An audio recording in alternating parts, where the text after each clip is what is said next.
I want to talk to you about managing your time in the busy summer months. You know, the reality is sometimes you can get going and things get so crazy, you're putting out fires all day long, you get to the end of your day and you realize you didn't accomplish your most important tasks. And so I want to talk to you about how to make sure that you don't lose track of the important priorities during the summer months, because you don't want to spend all your time putting out fires. You have to spend some time practicing fire prevention. In other words, we got to spend some time engaging in activities that are designed to minimize the fires.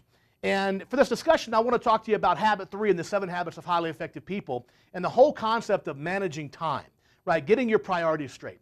Johann Goethe once said that which is most important in your life and your business should never be at the mercy of that which is least important in your life and your business.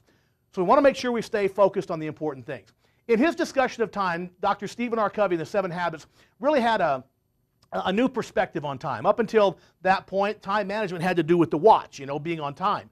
Dr. Covey introduced the concept of the compass and the watch. In other words, it's not enough to be on time, you got to make sure you're heading in the right direction. To do this, he designed what he called the time matrix. A time matrix is simply taking time and dividing it into 4 equal quadrants. Each quadrant has a different characteristic. So quadrant 1, for example, are things in your life that are urgent and important.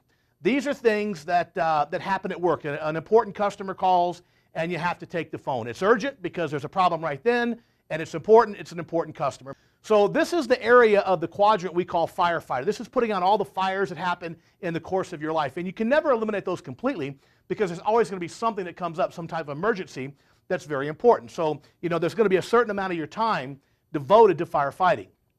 Beneath firefighting in quadrant 3, we have activities that are urgent, but they're not important. These are the quadrants of time, the things that Dr. Covey referred to the quadrant of deception. Typically, it's somebody else imposing their priorities on your life. In other words, they're coming to you with some situation they need help with. It's not really important to you, but they bug you long enough until you finally give in. Quadrant 4 are things that are not urgent and not important. They're a complete waste of time. And then there's quadrant 2. These are things that are not urgent, but they're very important. And here's the irony. Quadrant 2, the quadrant of effectiveness, in that area, those activities that are the most important in your life are the easiest to postpone. In other words, they're important, but they're not urgent, like going to the gym or going to date night with your wife, right? It's important for the long-term, you know, benefit of your life, but it's the easiest things to postpone. I'll start the gym next week. I'll go to dinner with my wife next week. That type of thing, right? So quadrant 2 is what Dr. Covey called planning, prevention, relationship building, preparation. It's where we minimize the fires in quadrant 1.